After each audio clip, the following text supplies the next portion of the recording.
मुद मंगलमय संत समाज, श्रद्धा मूर्ति देवियों एवं धर्म प्रेमी बंधुओं,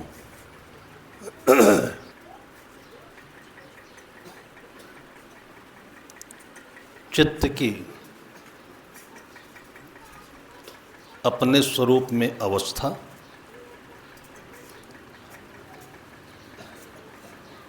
जीवन की और संसार की सबसे महान व्यवस्था है।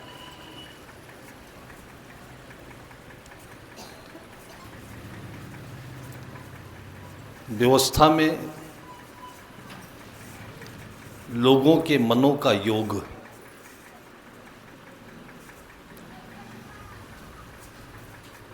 सबके मन अपने अपने गुणों से, टैलेंट से स्थिर चित्त में सहयोग करते रहे, उसी को समाज का एक सुंदर आकार कहते हैं। उसी को एक सुंदर व्यवस्थित परिवार कहते हैं। उसी को स्वस्थ शरीर भी कहते हैं। स्वस्थ शरीर, शरीर में अनेक अंग हैं। अंतःकरण, बाह्यकरण, और शरीर के भीतर आजकल के हिसाब से जो हम पैथोलॉजी में देखते हैं तो मोटा मोटी हार्ट है, किडनी है, लीवर है, फेफड़े हैं, पाचन संस्थान है। ये अंतर की बातें हैं। ये अपनी जगह पर ठीक से काम कर रहे हैं, उसी को स्वास्थ्य कहते हैं।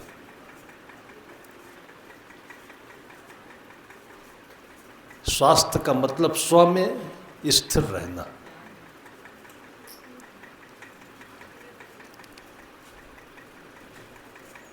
हम भोजन करते हैं, हमारी आंतें उसको लेकर के मेहनत करती हैं, पचाती हैं, लेकिन हमें नहीं पता चलता है कि अंदर क्या हो रहा है। हमारा काम हमारे भीतर वाला कितना कर रहा है, ये हम स्वयं भूले रहते हैं, और यहीं से हमारे जीवन की बदहाली शुरू हो जाती है। स्वरूप ज्ञान, अंतर का ज्ञान, आत्मज्ञान, दिव्य ज्ञान, अलौकिक ज्ञान, ये सब तो बहुत बाद की बात है। इसको ऐसे नहीं देखा जा सकता है कि जैसे हम सीरियल देख लेते हैं, हलवाई की दुकान पर मिठाई देख लेते हैं, और मॉल में जाते हैं तो मोबाइल वगैरह बहुत सामान देख लेते हैं। जाते हैं, देखते हैं। ये जाते देखते हम लोगों की आदत ऐसे बिगड़ गई है कि ऐसे ही हम इसको भी देखना चाहते हैं। हालांकि डॉक्टरों ने हॉस्पिटलों में व्यवस्था की है, आपके दांत में दर्द हो तो पहले तो दांत का सिस्टम पता नहीं चलता है कि दांत है क्या। ये जब दर्द होता है तब पता चलता है, और पहले से पता हो तो दर्द ना हो।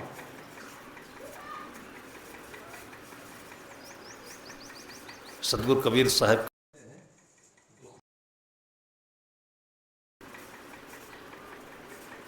सुख में करे न कोय, जो सुख में सुमिरन करे तो दुख काहे का होय। संत गुरुजन कहते हैं कि पहले से पता होना चाहिए कि हमारी जिंदगी क्या है, बाहर क्या है, भीतर क्या है। तो कैसे पता चले? मुर्दों के साथ मेडिकल कॉलेज में जो पढ़ने वाले ट्रेनिज डॉक्टर होते हैं, ये डॉक्टर के विद्यार्थी होते हैं। आपके गांव में भी लोग देहदान करते होंगे और दान करिए न करिए ये तो जाएगा ही, लेकिन जो इस पर सीखते हैं तो मरने के बाद सीखते हैं, और जो सीखना चाहें तब सीखते हैं, नहीं चाहें तो केवल खिलवाड़ करते हैं। मरने के बाद लोग जिंदगी सीखते हैं। संत गुरुजन कहते हैं कि अपने जीवन की अवस्था और व्यवस्था पहले ही सीख लीजिए। सबसे पहला ज्ञान जीवन का यही होना चाहिए। साहिब कहते हैं कि दुख में सुमिरन सब करे, सुख में करे न कोई। जो सुख में सुमिरन करे तो दुख काहे का हो। इस शरीर में ये एक तंत्र है, सिस्टम है। जैसे पूरा घर आपका है, ये भी एक तंत्र है। अब जिसको जानता नहीं हो तो घर में अंदर घुसने के लिए तो कोई डंडवार कूदेगा, दीवार तोड़ेगा, छत पर चढ़ेगा, मुकद्दर चलाएगा।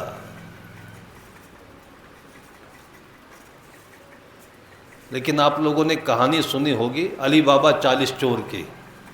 अब नहीं आता है, पहले बहुत आता था। तो एक गुफा थी, गुफा में बहुत सारा सोना चांदी और चोर लोग इकट्ठा करते थे, फिर उसमें रख आते थे। फिर उसमें एक दरवाज़ा था।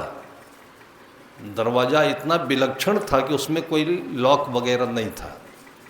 कहाँ से बंद होता है, बेलन कुंडी कुछ नहीं। और उसमें से जब चोर निकलते थे तो कहते थे दरवाज़ा सिम सिम बंद हो जा। बंद हो गया। जाना होता था तो बोलते थे दरवाज़ा सिम सिम खुल जा, खुल जाता था। प्राचीन कहानी है, लेकिन ये कहानी भी नहीं है, जीवन पर आधारित है कि ऐसा कोई सिस्टम है। आजकल जो मॉडर्न बड़े आधुनिक बिल्डिंगें हैं तो उसमें कांच के दरवाजे लगे होते हैं। आप सामने जाइएगा तो खुल जाएगा, सेंसर लगा रहता है, और अंदर चले जाइए बंद हो जाएगा। क्या ऐसा नहीं हो सकता है कि किसी बच्चे के सामने आप खड़े हो जाइए, बच्चा हंसने लगे, प्रसन्न हो जाए, उसका बुद्धि अंतःकरण खुल जाए? ऐसा नहीं हो सकता, होता है। कैसे होता है? उसी चीज का नाम भक्ति है।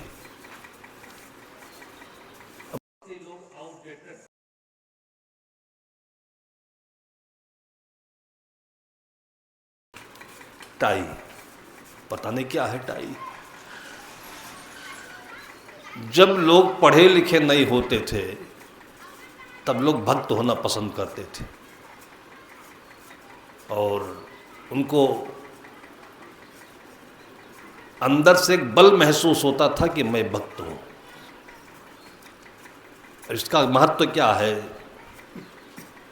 बाराबंकी में एक भक्त थे, वो बता रहे थे कुछ उनको शरीर में तकलीफ हुई तो हॉस्पिटल गए।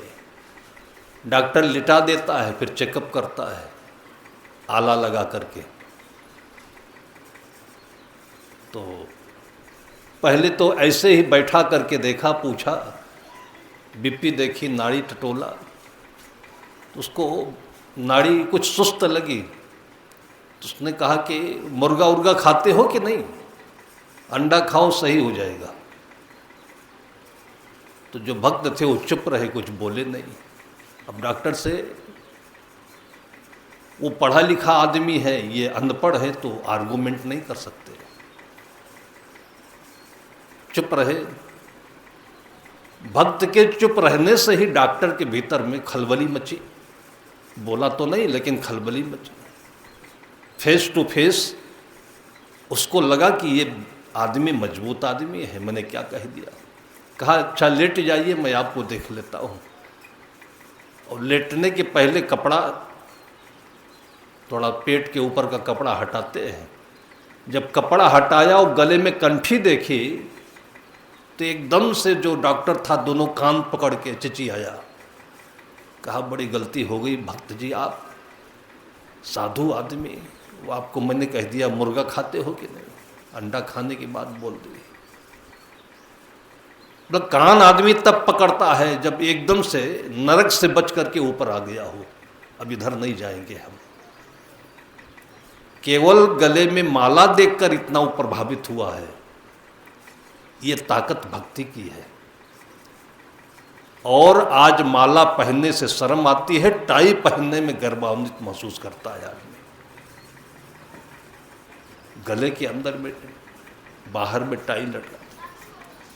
पहले लोग अंगौछा रखते थे, उसका एक महत्व समझ में आता था कि सिर में धूप लगे बांध लो, ठंडी लगे तो बांध लो, सांप बिच्छू कहीं काट ले तो बांध लो, इमरजेंसी पड़े तो काम में ले लो, सतुआ चबैना रख लो, और 2-4 अंगूछे हो तो उसको बांध करके कुएं से पानी भर लो। और आजकल कुछ नहीं तो मोटरसाइकिल बिगड़ जाए तो दूसरी मोटरसाइकिल में बांध दो तो खींच कर ले चले। लेकिन अंगूछा रखने में लोगों को शर्म लगती है। कितनों को देखा है मैंने कि पसीना आए तो कॉलर में पहुंचते हैं निकालकर, उसमें जगह नहीं पहुंचने की। अंगूछा रखने में शर्म लगी होगी अंग्रेजों को, और रुमाल भी नहीं रखते तो उनको नाक वाक आया होगा तो उसको पोंछने की खातिर ये लंबी टाई रख लिया। टाई का टाई, न पोछना न पोछना। ऐसा अंधा संसार है ये कि बिना कुछ पूछे आदमी, आज देखो सभी बच्चों के गले में टाई लगा दिया है। और वैसे अनुसंधान करने वाले बोलते हैं कि जो ईसाई समुदाय है, जैसे भारतीय समुदाय है, सनातन परंपरा, हिंदू परंपरा, बाल ऐंचता है, घुंघराले रखता है, क्योंकि कृष्ण भगवान के बाल घुंघराले होते थे। और हर एक बालक के बाल घुंघराले और चमकीले होते हैं, मुलायम होते हैं, चमकीले होते हैं, घुंघराले होते हैं। तो चोटी रखते थे, बाल बड़े होते थे तो केस खींच करके उसमें मोर के पंख लगा देते थे। तो भारतीय हिंदू परंपरा में कभी कभी पहले लोग मोर के पंख लगा लेते थे, शोभा है। केरल में चले जाइए तो महिलाओं को लगभग मैंने देखा है तो जूड़ा बांध करके सिर के बालों को पीछे बेला चमेले की माला पहन लेती है, खुशबू भी आए, पीछे से देखने वालों को भी खूबसूरती लगे। अक्सर क्या होता है कि ये अंग्रेजों ने सिखा दिया कि वेल डेवलप्ड वेलकम, अपने गेट के सामने लिख दिया वेलकम, भीतर कुत्ता रखा है। और कोई कोई तो अब बाहर ही लिखने लगे कुत्तों से सावधान। आपने पहले कभी देखा कि राजे महाराजे हुआ करते थे, उनके घर में चौकीदार होते थे, लेकिन कुत्तों से सावधान नहीं लिखते थे। अतिथि देवो भवः, जो आ जाए अतिथि है उसकी सेवा सत्कार करते थे। और छत्तीसगढ़ में तो राजा मूरत ध्वज इसी के लिए आज भी जीवित है। जो भी आ जाए उनके घर, चोर आ जाए तो भी उसकी भरपूर सेवा करते थे। ये संस्कृति थी, आए की सेवा करना। अब गले में टाई लटका दिया है। ईसाई परंपरा में कहा सुनी हुई होगी, 2 लोगों के बीच में या 2 समुदाय के बीच में, एक कहता था कि भगवान अदृश्य है और वो सबके भीतर में है। दूसरे ने बोल दिया कि मैं भगवान हूँ। अब इतना कहना तो किसी की हिम्मत भी नहीं है। हम लोग अपने को साधु नहीं कह पाते। हम किसी भक्त की गाड़ी से जा रहे थे, चौराहे पर ट्रैफिक वाले ने रोक लिया,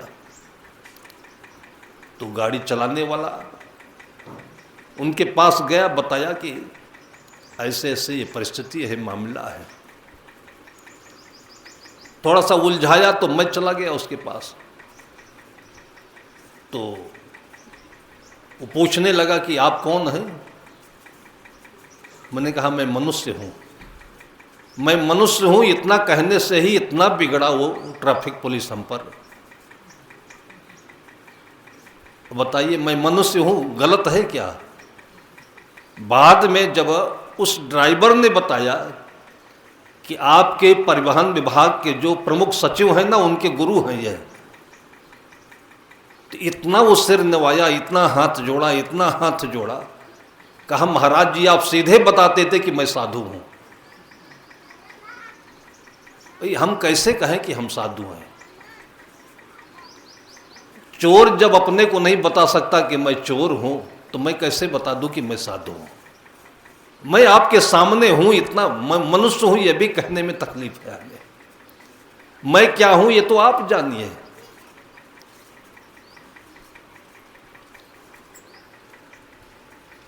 और उसने कह दिया मैं भगवान हूं, और इसी में समुदाय में संघर्ष बढ़ा, उसको पकड़ के फांसी पर लटका दिया, मर गया वो। कहानी बनाई लोगों ने कि 4 दिन बाद जिंदा हुआ, और फांसी पर ऐसे लटकाया कि दीवार में दोनों हाथ लंबा करके, हाथों में कील ठोंक दिया, गर्दन में कील ठोंक दिया, कील ठोक ठोक के मार दिया। और उसी का नाम ईसा मसीह था। उसी के वेदना में आज भी लोग क्रॉस का यूज करते हैं, धन। उसको गर्दने में ये क्रॉस बनाने के लिए ही उस समुदाय के लोग तब से लेकर आज तक, मतलब आज से 2025 वर्ष पहले की घटना होगी है, क्योंकि ईस्वी संवत ये चल रहा है 2025। और तब से उन लोगों ने उनकी याद में, जैसे भगवान कृष्ण की याद में मोर पंख, और भगवान शंकर की याद में जटा, और जटा में भी लोग फूल माला रख लेते हैं, कुछ और रख लेते हैं। ऐसे उन लोगों ने अपनी परंपरा की याद में ये टाई लगाया। पूरा भारतवर्ष आज घर से निकलने वाला एक एक बच्चा वो गले में टाई। तुम्हारे किस पूर्वज को फांसी हुई थी जो टाई लगा के घूम रहे हो? तुम्हारे पूर्वजों ने तो वो ज्ञान दिया कि तुम मुक्त हुए, तुम बंधन से मुक्त हुए। दूसरा भौगोलिक कारण हो सकता है कि जहां पर ये टाई लगाया जाता है बहुत शीत प्रदेश, ठंडी प्रदेश है, तो गले को बांधने का कोई रिवाज रहा होगा उनका। लेकिन भारतवर्ष में ऐसा कुछ रिवाज नहीं है। इतनी भीषण गर्मी में पसीना चू रहा है, टाई लगाए घूम रहे हैं। और बच्चों को मैंने देखा है कि वो टाई ढीला करके ये बटन भी खोल देते हैं, अंदर हवा जानी चाहिए। साइंस पढ़ने वाले बच्चे, गणित पढ़ने वाले बच्चे, गणित साइंस पढ़ाने वाले टीचर कभी ये तर्क नहीं करते कि टाई क्यों बांधा बच्चों को। क्या है ये ड्रेस जो पहनाया जाता है? ये तो मैं मानता हूं कि एक समान है, लेकिन ड्रेस से समानता नहीं आएगी। समानता तो ये आएगी कि ऐसा कोई स्कूल हो जहां पर गरीब अमीर दोनों के लिए निःशुल्क पढ़ाई होती हो, दोनों के लिए एडमिशन फ्री हो। ऐसा तो कोई स्कूल दिखता नहीं है, केवल सरकारी है, सरकारी स्कूल में कोई जाता नहीं है। और आज के नेता लोग और आज के सिरफिरे लोग आपको इतना चढ़ाएंगे, मिसगाइड करेंगे कि हमारे भारतीय व्यवस्था में पुराने ज़माने में सबको पढ़ने का अधिकार नहीं था। ये तो गांव है, राजनीति की बात मैं बताता हूँ। राजनीति ने इस देश को इतना बर्बाद किया है कि अंग्रेजों ने बर्बाद करना चाहा तो भारत नहीं बिगड़ा, और अंग्रेज चले गए। आज भारत 75 साल आज़ाद हुए हुआ, अब बर्बादी शुरू हुई है, जातिवाद अब शुरू हुआ है। कितने बाद अब शुरू हुए हैं भारतवर्ष में। अंग्रेज लोग नहीं इसको बिगाड़ सके। कितनी एकता थी, सब एक दूसरे से आदान प्रदान करते थे, पूरा गांव एक संगठित संयंत्र था। कहते पहले पढ़ाई की व्यवस्था नहीं थी, पढ़ाई की व्यवस्था नहीं थी तो महर्षि वाल्मीकि जो पहले डाकू रत्नाकर हुआ करते थे, महर्षि कैसे हुए? आदि कवि, उस जमाने में उनको ये अंदर से आविर्भूत कैसे हुआ? संस्कृत के वाक्य, इतना गहरा मनोविज्ञान, समाज विज्ञान, परिवार विज्ञान, परलोक, लोक परलोक की बातें। पढ़ाई की व्यवस्था नहीं थी तो वो तो चोर थे। और ऐसे हम लोग भी सुन लेते हैं, कबीर काहू अस कही कान काग लीह जाए, कान न टोवे बावरा काग काग चिल्लाए। तो इस जाति का है। जाति एक समुदाय का नाम है। जैसे बहुत पहले मैं राज्य में मेले में गया था तो मुख्यमंत्री का कार्यक्रम था। उस समय श्यामाचरण शुक्ला मुख्यमंत्री नहीं, भूतपूर्व मुख्यमंत्री थे, वो आए हुए थे। उनके साथ कोई और नेता आए हुए थे, नाम नहीं याद, लेकिन उन नेता का जो उपजाति था वो भेड़िया था। भेड़िया, हम तो पहली बार भेड़िया सुने। भेड़िया सुनते ही हमें इतना अजब गरीब लगा, किसी को हमारे यहाँ कुत्ता कह दिया जाए तो झगड़ा हो जाएगा, और तो भेड़िया बोल रहा है। जैसे कलकत्ता में, बंगाल में बनर्जी कहते हैं, बनर्जी। बनर्जी बानर शब्द से बनता है, बानरजी। तो जिसको रामायण में बानर कह दिया गया, ये बंदर नहीं है पूंछ वाले। जैसे गांव में कोई व्यक्ति पॉपुलर हो, डॉक्टर हो, एडवोकेट हो, या इंसान ईमानदार हो, तो उसको लोग ज़्यादा पूछते हैं।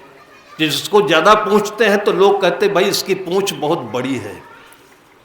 अब चित्र बनाया चित्रकारों ने तो बानर जी को बंदर बना दिया और पूंछ को लंबी कर दिया। एक प्रतीक है। ऐसे ऐसे भारतीय समुदाय ने, किसी ने मोर को ले लिया, किसी ने बांदर को ले लिया, किसी ने भालू को ले लिया, किसी ने बाज पक्षी को ले लिया।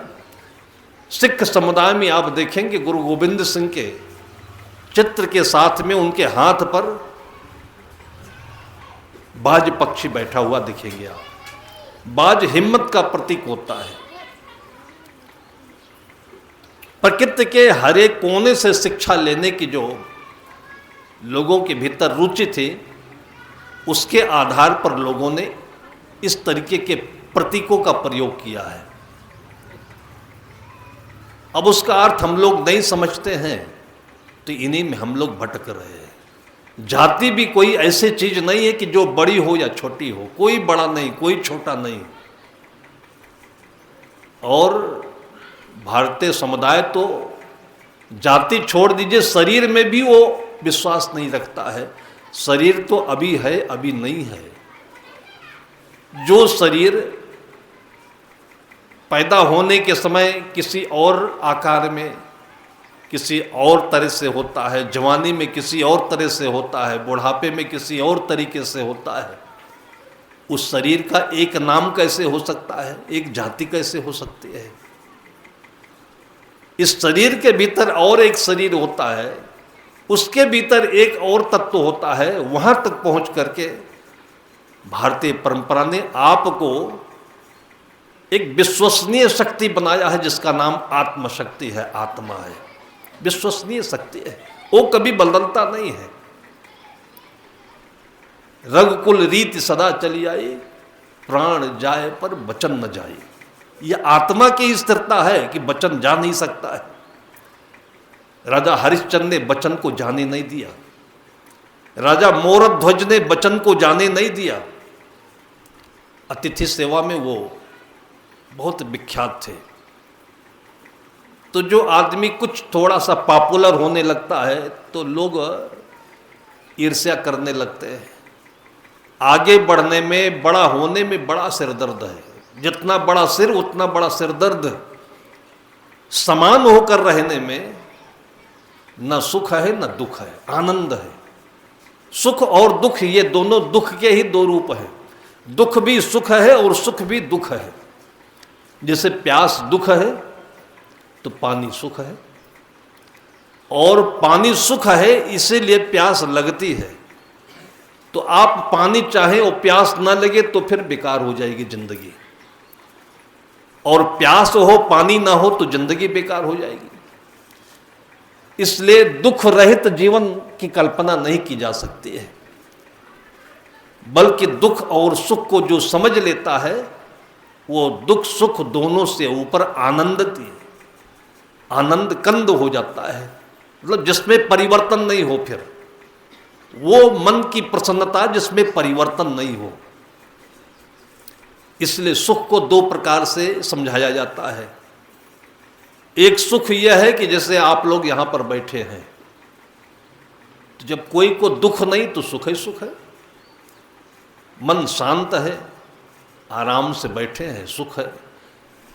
किसने बंधन में बांध नहीं रखा है, तो सबसे बड़ा सुख तो यह है कि आप आराम से बैठे हैं।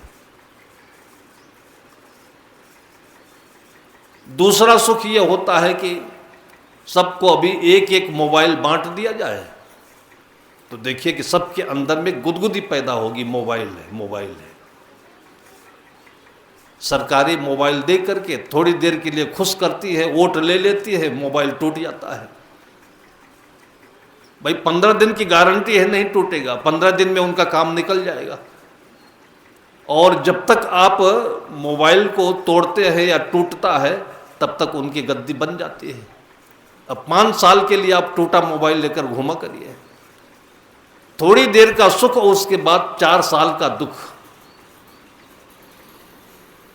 किसी दोस्त के मिलने से आपको सुख लगता है, तो दोस्त नहीं मिले तो दुख, या दोस्त मन बात बदल दे तो दुख। तो दूसरों के द्वारा बाहर की वस्तुओं से, प्राणियों के संबंध से जो आपको सुख मिलता है, यह परिवर्तनशील सुख है। इसको सापेक्ष सुख कहते हैं। इसका कोई भरोसा नहीं कि कब ये छूट जाए, लेकिन बिना किसी के पाए जो आप स्वयं में सुखी रहते हैं, वो आपका गहरा सुख है, अपना सुख है, अपरिवर्तन सुख है, शाश्वत सुख है। शाश्वत सुख है, उसमें मगन रहे। साधु तो मगन भये गुरु गुण गाय के। भंडारा हुआ और भोजन मिल गया, पेट भर गया। और बहुत पुरानी बात मुझे याद आती है, फतेहपुर जिला पड़ता है उत्तर प्रदेश में। हमें मुख्य अतिथि बनाया। मुख्य अतिथियों के पीछे कितनी सुविधाएं और कितनी दुविधाएं होती हैं, ये सब अनुभव नहीं कर पाते। दुनिया रंज राहत का गलत अंदाज करती है। खुदा ही खूब वाकिफ है किसी पर क्या गुजरती है। आए संत थे लगभग 50-75 के करीब। हमें प्रमुख अतिथि बनाया हुआ था। एक तो आने में ही हमारी दशा बिगड़ गई। स्टेशन पर बैठे बैठे बैठे केवल 6-7 किलोमीटर जाना था, और तब ऐसा मोबाइल हुआ करता था जिसमें कहीं टावर मिले, कभी नहीं मिलता है। तो इतना हमको बता दिया कि आप बैठिए, आपके लिए साधन जा रहा है। अब एक तो पूरा दिन चल करके हम ट्रेन से, बस से स्टेशन पहुंचे हैं। अब वहाँ बैठा दिया आशा में कि अभी गाड़ी जा रही। 2-3 घंटे भूखे प्यासे, धूल और सारी गंदगी सहते स्टेशन पर बैठे रहे। किसके प्रतीक्षा में? गाड़ी की प्रतीक्षा में। 1 घंटे में तो हम 5-7 किलोमीटर पहुंच जाते पैदल चल करके। लेकिन प्रमुख अतिथि हैं तो पैदल चलेंगे तो कैसे बनेगा। आने में यह तकलीफ। भंडारा हो गया, फिर उनसे कहा भाई हमको स्टेशन पहुंचा दीजिए। हाँ साहब अभी गाड़ी आ रही।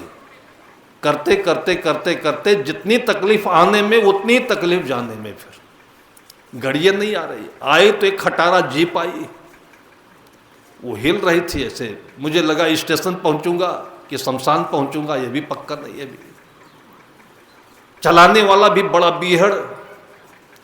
रास्ते में मैंने देखा कि घंटों से पहले जैसे भोजन हुआ वैसे ही पूजा पाया, दक्षिणा लिया, झोला कांधे पर टांगा, कमंडल हाथ में लिया और फटाफट पैदल चलते चलते रास्ते में जितने पेड़ मिले, खाने के बाद आराम चाहिए ना, तो सब पेड़ के नीचे अपनी कमरी बिछाए साधु लोग लेटे। मैंने कहा अच्छी जो सबसे बड़ी साधुता और सबसे जीवन का आनंद है वो ये है। इनको न जेब की फिक्र है, न किसी से फोन मिलाना है, न किसी की गुलाम है।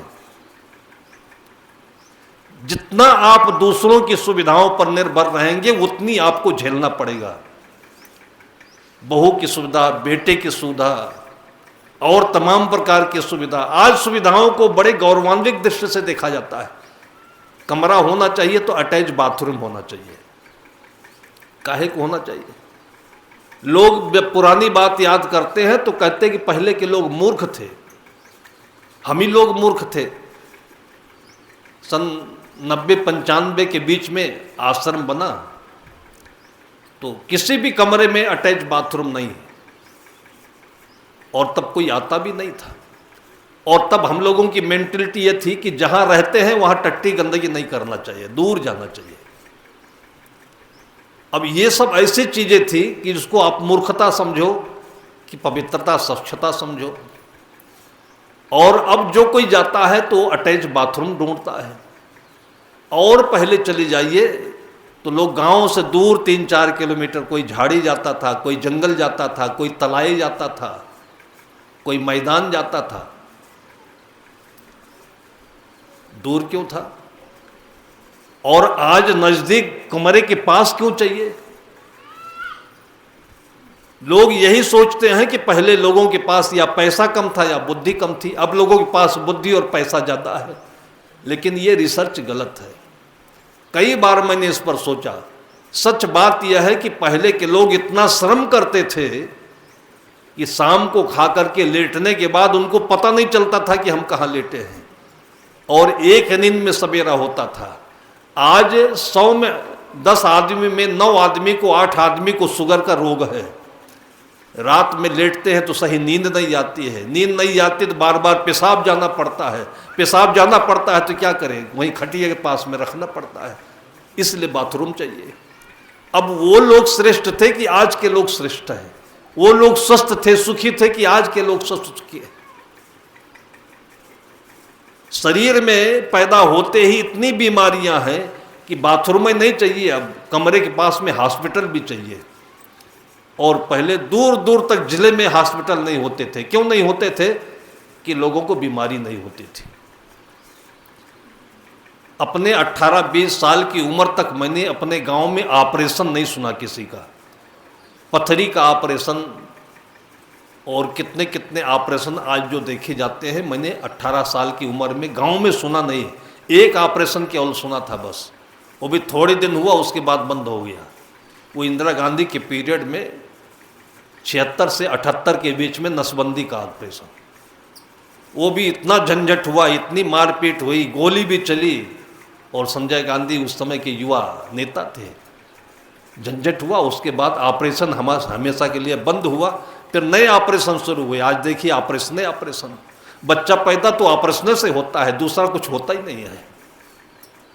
अब इसको कोई शौक में अपने शामिल कर ले तो बीमार रहना भी एक शौक है, साथ में दवाओं का कैंडल लेकर चलना भी शौक है। ये जिंदगी है ये? जब तक जिंदगी की सही परिभाषा हम समझेंगे नहीं तो ऐसे ही जैसे हम लोग टाई लटका करके घूम रहे हैं, ऐसे ही दुनिया के बवाल और रोग लेकर के हम घूमते रहेंगे। और जो लोग कहते हैं ना कि अपने मुंह मियां मिट्ठू बनना, अपनी प्रशंसा भी करते रहेंगे गाल बजा बजा करके कि हम लोग आज अमीर हैं, सुविधा में जी रहे हैं। स्वास्थ्य की परिभाषा लोगों के भीतर में अनुभव कराने की चीज है, ये बताने की चीज नहीं है। क्योंकि जो व्यक्ति स्वस्थ होता है, आनंदित होता है, उसको कागज पर कभी लिखा नहीं जा सकता है। संतों ने इसको गूंगे का गुड़ कहा। जैसे कोई व्यक्ति गूंगा है, उसको आपने गुड़ खिलाया, मिठाई खिलाई, वो मिठाई शरीर में शुगर देता है, ताकत देता है, बढ़िया स्वाद लगा, खाया, प्रसन्न हुआ। लेकिन उससे पूछिए कि आप इसका स्वाद बताइए, अब कैसे बताएगा? मुख से उसके शब्द नहीं निकल सकते, कैसे बताएगा? इसी तरह से साधु सुखी है तो नहीं बता सकता वो। इसको तो आपको साधु के पास जाकर के बैठेंगे तो पता चलेगा। और पता करने वाले कर भी लेते हैं।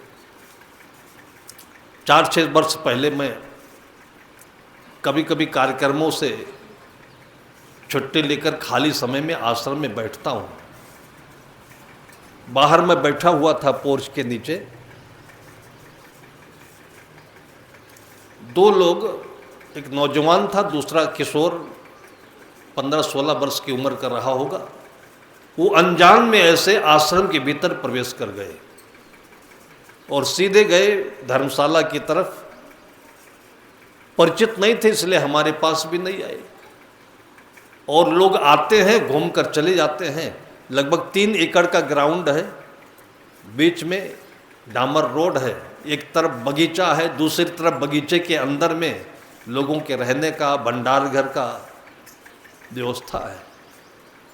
तो लोग जब लौट रहे थे तो जो 12-14 साल का लड़का था वो अपने साथी से बातचीत कर रहा था, कैसे सुकून की जगह है। 15-16 साल की उम्र में हम आपसे पूछते हैं कि चिंता क्या है, टेंशन क्या है, ये बताइए। जो उम्र कहते खेलने खाने की होती है, केवल खाया और खेला, कोई टेंशन नहीं। ये तो एकदम बढ़िया, जिसको स्वर्णिम युग कहते हैं। जो अभी भारतमाला रोड बना हुआ है, आप जहां तैयार हो गया हो, अभी हम लोग जिस गांव से आए सोने के पास में 6 लेन का, थोड़ी देर उस पर टहल करके देखा, उस पर गाड़ी से भी चला। आप अपने हाथ में गिलास में पानी रख लीजिए और पानी गिरेगा नहीं बाहर। और उसको नाम दिया अटल जी ने स्वर्णिम चतुर्भुज योजना। 4 लाइनें पूरे भारतवर्ष को जोड़ेंगी और ऐसा रोड बनेगा कि आपको पता नहीं चलेगा कि आप चल रहे हो। और संत लोग हजारों वर्षों पहले से आपको जो स्वर्णिम रास्ता दिया, आत्म सिद्धांत का, धर्म का, भक्ति का, निष्ठा का, आस्था का जो ज्ञान दिया कि आप ऐसे भारतमाला रोड जैसे जिंदगी जीजिए, कोई तकलीफ नहीं, कोई दुख नहीं। बाहर का तो हम लोग देख रहे हैं, भीतर वाले के लिए आज हम भटक रहे, आज भी भटक रहे हैं। भारतमाला रोड जो बना है उसमें आपको अप डाउन नहीं होना है। और आपका जो रोड बना हुआ है, घर में आप देखिए सवेरे से शाम तक 4-6 लोगों का परिवार है। और इस परिवार में ऐसा कोई दिन आप कागज पर लिखिए कि जिस दिन सभी खुश रहे हों। होली हो, दीपावली हो, रक्षाबंधन हो, कोई त्योहार हो या ऐसे आम दिन हो, आप हमको बताइएगा कि बेटा, नाती, पोता, बहू, माँ बाप, बच्चे और सब खुश रहे उस दिन। कुछ न कुछ चिन्ह भिन्न होता ही रहता है। तो ये सब जा करके अप डाउन या ये सब पंच किसको होता है? जो घर का मुखिया होता है। मुखिया का मतलब परिवार का जो अगुवा है, श्रेष्ठ है, समझदार है, वो रात दिन इसी चिंता में रहता है कि सब खुश रहें, सबका कपड़ा ठीक हो, सबका खाना ठीक हो, सबकी पढ़ाई ठीक हो, सब आनंदित हो, सब बीमार ना हो, सब सोचता रहता है। सब कुछ सबके लिए बराबर देते हुए भी सब बराबर नहीं दिखते हैं। तो बताइए उसके भीतर में जैसे कोई कील ठोंकता रहता है, दर्द होता है कि नहीं होता है? ये मुखिया जानता है। इसी के प्रयास में पूरा दिन बीतता है। एक पहले कहानी सुना करते थे हम लोग। कोई एक शरारती किस्म का लड़का, उसको कोई काम नहीं सूझ रहा था तो एक काम बना लिया वो। मैंने बताया ना कि एक जीवन का काम होता है, एक मन का काम होता है। जीवन का काम है, उसी को आत्मस्थिति भी कह सकते हो। उस काम को काम नहीं धर्म कह सकते हो। उसमें आनंद है, उसमें अप डाउन नहीं है। काम क्या है? खेत में जाना। काम क्या है?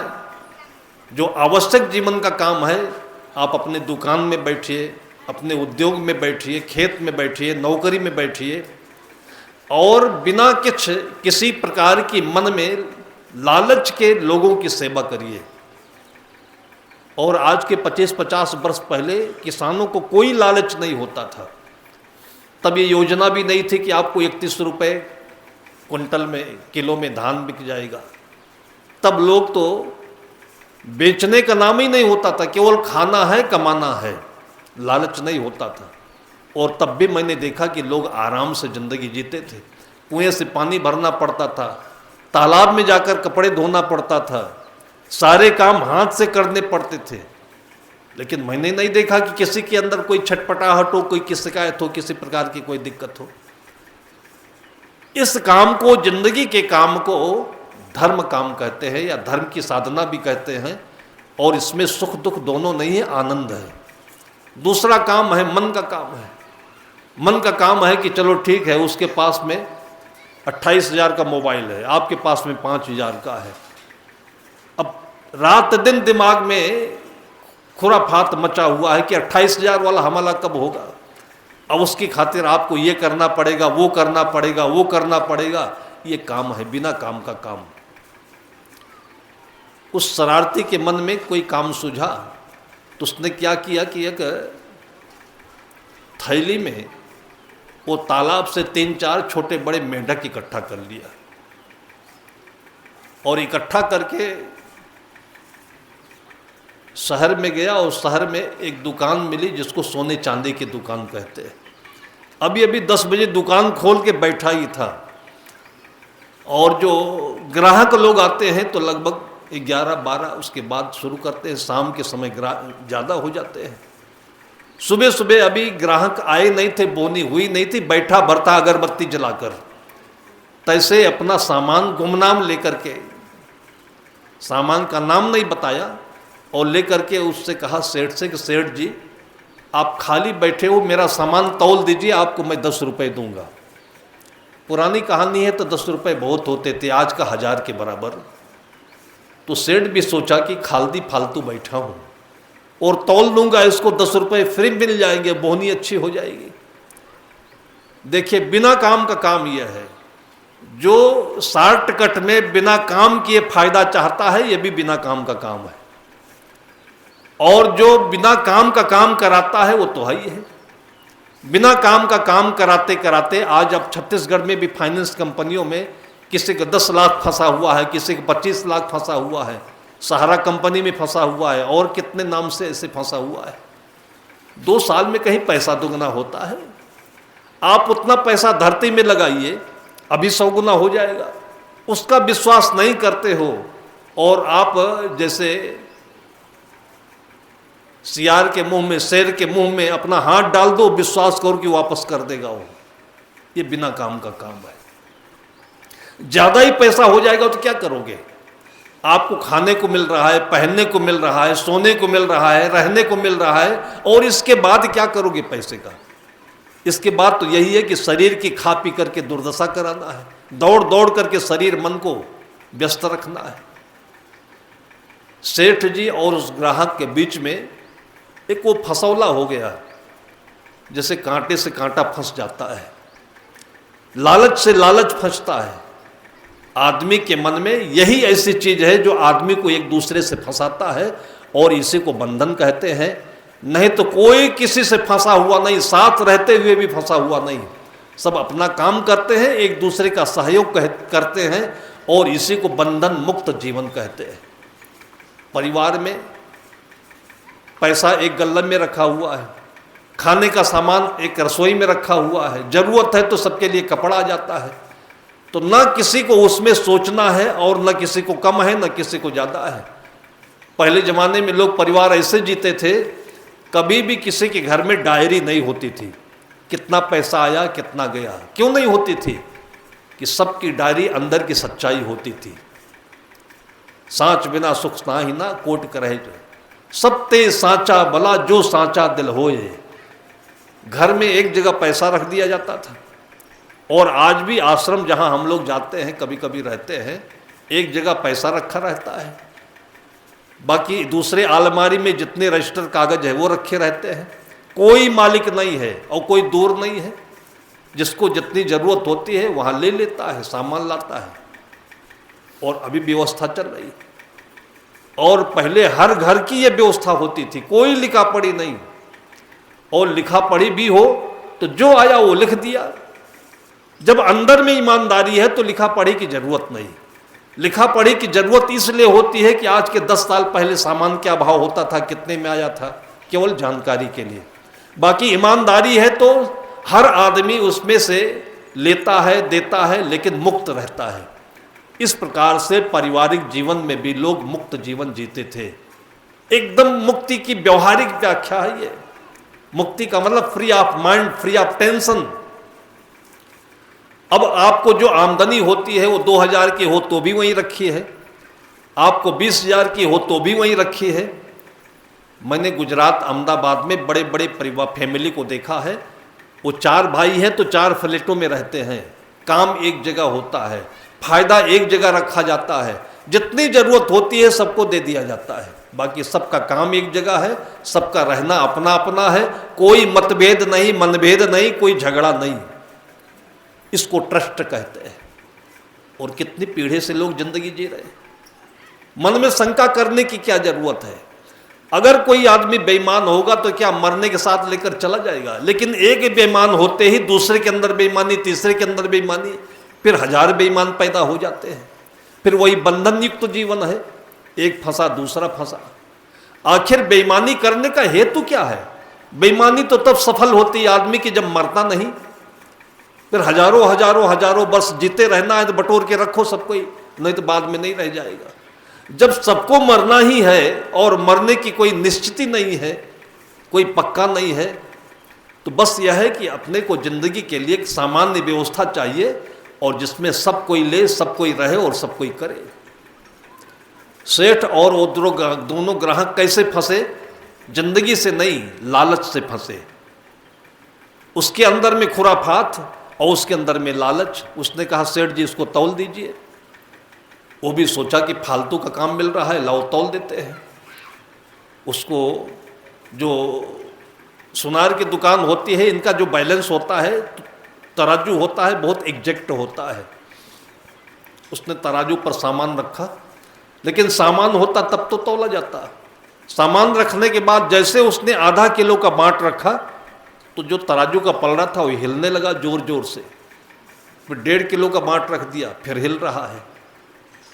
अब जब हिल रहा है तो कैसे पता करे कि ये 1 किलो है कि 1.5 किलो है कि 2.5 किलो है? हिलना बंद हो तब तो पता चले। लेकिन हिलना बंद क्यों नहीं हो रहा है? क्योंकि उसमें जो सामान था वो सामान था ही नहीं, वो मेढक थे। अब मेढक कूद रहे हैं अंदर में। कम से कम 1 घंटा तो उसको एडजस्ट करते में लग गया और उस मेढकों को सही नहीं कर पाया। अब जब काम बनता नहीं तो आदमी के अंदर में जुनून बढ़ता चला जाता है, काम करके छोड़ूंगा। ये चाहिए तो ये कि जब तक दिमाग मस्तिष्क अपना शीतल हो, बैलेंस में हो, मन ठीक हो, तब तक काम करना चाहिए। और काम कब बंद करना चाहिए? जब मन थक जाए या बिगड़ने लगे। जब आपको काम करने की जुनून बढ़ने लगे तो काम छोड़ देना चाहिए, और नहीं पक्का बिगड़ेगा काम, फिर वो आपको बिगाड़ेगा। इसलिए काम करने के पहले लोग पूजा करते हैं। घर से निकलने से पहले माता पिता का आशीर्वाद ले लेते हैं, अगरबत्ती जला लेते हैं। कोई बड़ा प्रोजेक्ट होता है, घर का निर्माण करना होता है तो शिलान्यास से पूजन करते हैं। ये पूजन का तात्पर्य ये होता है कि जो first impression is last impression, English की कहावत है कि जब शुरुआत में मन सुंदर रहेगा तो पूरा काम सुंदर सुंदर मन से हो जाएगा। अभी काम शुरुआत नहीं हुई, झगड़ा हो गया तो पूरे काम में झगड़ा बना रहेगा। इसलिए पूजा की पद्धति रखी गई। अब वो सेठ जो था वो जुनून में आ गया कि तौलूंगा, इसको तौल कर छोड़ूंगा। उसको पहले देख लेना चाहिए था कि बिना काम का काम ही मेढक तौलने की क्या मतलब है। लेकिन वो भी लालच में फंसा तो उसको जुनून आया तो क्या किया कि डिब्बा ले आया और डिब्बे में उन मेढकों को भर लिया। और पहले वो थैला था तो मेढक कोई कूद कर बाहर निकल जाए, वो उधर निकल जाए, बार बार वो मेढकों को निकाल निकाल करके थैली में रखे फिर कूद जाते थे। उसने कहा कूद नहीं पाओगे तुम, डिब्बे में बंद कर दिया। और जब डिब्बे में मेढकों को बंद किया तो मेढक लोग आपस में चिंता करने लगे कि अगर सेठ तौल लिया तो हमारी बिरादरी की जितने मेढक है कल को पकड़ पकड़ के सब तौलाने लगेंगे। तो मेढकों ने कहा फिर किया क्या जाए। तो उसमें जो बुजुर्ग मेढक था उसने तरकीब बताई कि ऐसा करो सबको ही कि इसी में जोर जोर से उछलो कूदो, और उछलोगे कूदोगे तो ये तराजू कभी सीधा होगा ही नहीं और फिर ये तौल नहीं पाएगा। और वही किया उन लोगों ने, कूदते कूदते कूदते कूदते जब बैलेंस नहीं बना और तब तक उसके आने वाले लगभग 4-6 गाहक लौट गए और उसको गाहक का ध्यान भी नहीं रहा। ये संसार के बिना काम के काम में आदमी की अपने जिंदगी के जो सही काम है ऐसे ही सब बेकार हो जाते हैं, अपने काम का ध्यान ही नहीं रहता है। दुनिया का समाचार आदमी गांव में सुनाता है और घर में बेटे का पढ़ाई में मन नहीं लग रहा है ये नहीं समझ पाता है, घर में माँ बीमार पड़ रही नहीं समझ पाता है, घर में बाथरूम में पानी लीक कर रहा है नहीं समझ पाता है। बाकी दुनिया का खबर उसको मालूम है कि पार्लियामेंट में क्या हो रहा है, इसका भाव क्या हो रहा है। जिस आदमी कोई बिना काम के काम करने की आदत पड़ जाती है सबसे पहले उसका अपना काम बिगड़ता है, और जो अपने काम में एडजस्ट हो जाता है उसको दुनिया के काम से कोई मतलब नहीं रहता है। वही सच्चा जीवन जी सकता है, उसका लोक परलोक दोनों बनता है। सेठ जब डिब्बे में भी नहीं तौल पाया तब उसको एकदम से ग्लानि पैदा हुई कि बिना काम के काम में फंस गया मैं, और उठा करके डिब्बा जोर से सड़क पर फेंक दिया और डिब्बा खुला और सारे मेढक कूद करके नाले में चले गए और गाली देते हुए कहा कि शरारती आदमी, और ला करके हमको तुमने इसमें फंसा दिया बिना के काम में। उसको तो मनोरंजन करना था, खुराफाती दिमाग था उसका। साहब कहते केरा तबही न चेतिया जब डिग लागी बेर, अब के चेते क्या भैया जब कांटन ली ना गेर। ऐसे लोगों की दोस्ती करी, ऐसे लोगों के पास बैठे जिसके दिमाग में केवल और केवल अपनी बात नहीं, अपना काम नहीं, प्रपंच का काम है, खुराफात है, और इसी का लोग मनोरंजन करते हैं। ताश खेलना कोई काम है क्या? ताश खेल रहे, दिन भर मोबाइल चलाते रहना कोई काम है क्या? इस मोबाइल में इतनी अच्छी अच्छी सूचनाएं आती हैं, इतनी अच्छी अच्छी कथाएं आ रही हैं, इसमें पढ़ने के लिए विद्यार्थियों की अच्छी बातें भी आ रही हैं, लेकिन उन अच्छाई में लोग कम जाते हैं और फंसे हुए पड़े हैं उसमें। उसी मोबाइल के पीरियड में आदमी पहले ज़माने में अपने घर के आसपास में टमाटर लगा दे, बैगन लगा दे, सब्जी लगाए, फूल लगाए, पेड़ पौधे लगाए और 1-2 घंटे इसमें अपना समय देता था। तो आजकल जो स्वामी रामदेव का योगा जो जाकर सड़क पर आदमी कर रहा है भूत जैसे, वो नहीं करना पड़ता। 2 घंटे आप अपनी बाड़ी में काम कर लीजिए, पसीना भी आ जाएगा, पृथ्वी माँ का स्पर्श भी हो जाएगा, धूप भी लग जाएगी, हवाएं भी चल जाएंगी और खाने को अच्छा अच्छा सब्जी मिलेगा और मन की सुंदरता का फूल भी खिलेगा। यही अपने जीवन का काम है और इस काम से आज लोगों को शर्म होने लगी, इसलिए कि लोग अपने गले में टाई पहनने वाली शिक्षा प्राप्त किए हैं। आज अपने बच्चों को अपने जीवन का परिचय दीजिए।